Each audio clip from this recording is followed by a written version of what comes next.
What has always struck me about Jesus is just how far out ahead of the church Jesus always is. All you have to do is scan the gospel accounts. The disciples are always lagging behind Jesus. Of course, that is how it should be. The rabbi, the teacher, if a true teacher, is always leading the students. First century schools of disciples literally followed behind their teacher. Disciples were known by the rabbi whom they followed. They literally traveled in the dust of the teacher's feet. When you choose to follow Jesus, I think especially today, there is no avoiding what he said and what he did, what he actually emphasizes and what he instructs us to do. In times like these, when things are stripped down, laid bare, unplugged, our eyes are directed to the essentials, the heart, the core, the bare essence of who we are, what we believe, and thus what we are to do. Practical, practice-based Christianity is hard to ignore when all else has been stripped away. In many respects, this time we find ourselves in provides us such an opportunity for us to learn just these very things. Don't hear me wrong. I love beautiful sanctuaries, elevated pulpits, stained glass windows, the liturgies and the rituals of the church. Gathering in historical, sacred space feeds my soul. These external symbols have spoken truth to me throughout my life. But there is something to what I learned in watching Winnie the Pooh, and that is there are the bare necessities. The church is learning these days the simple truth that we don't go to church, we are the church. It's not about the people in the building, but God within us, for us, unto us, wherever we are. It's not about gathering in the building as much as it is in being sent out into the world.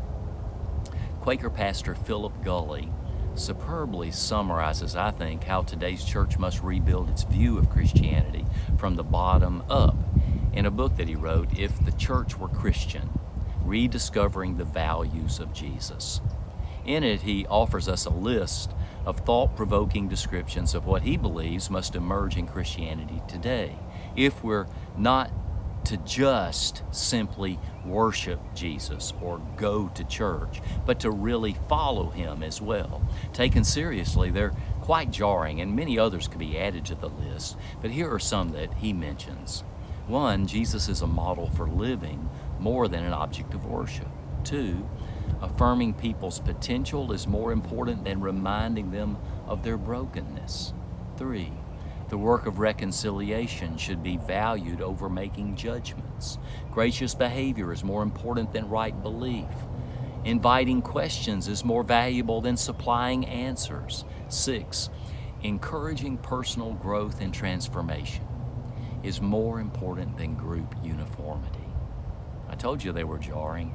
7, meeting actual needs is more important than maintaining institutions. 8, peacemaking is more important than power. 9, we should care more about love and less about the physical or about sex. 10, life in this world is important, maybe more so than the afterlife. Eternity is God's work anyway. This is what I mean when I say that the church is about Jesus, that Jesus is out ahead of us. This is a Jesus values approach to Christianity. So I want to ask you to join me in prayer and in a prayerful commitment to being part of the body of Christ, not just worshiping Christ, but following Christ in all that we do. If we're honest with ourselves, we must know, especially now, the stakes are high for the church, for our church, for all Christ followers. What is it the Apostle Paul says to the Corinthian believers? It is the very love of Christ that now compels us. 2 Corinthians 5:14. May that be so for me, for you, for our church today. Stay safe, stay well, stay connected to God and to one another as you are able. Blessings.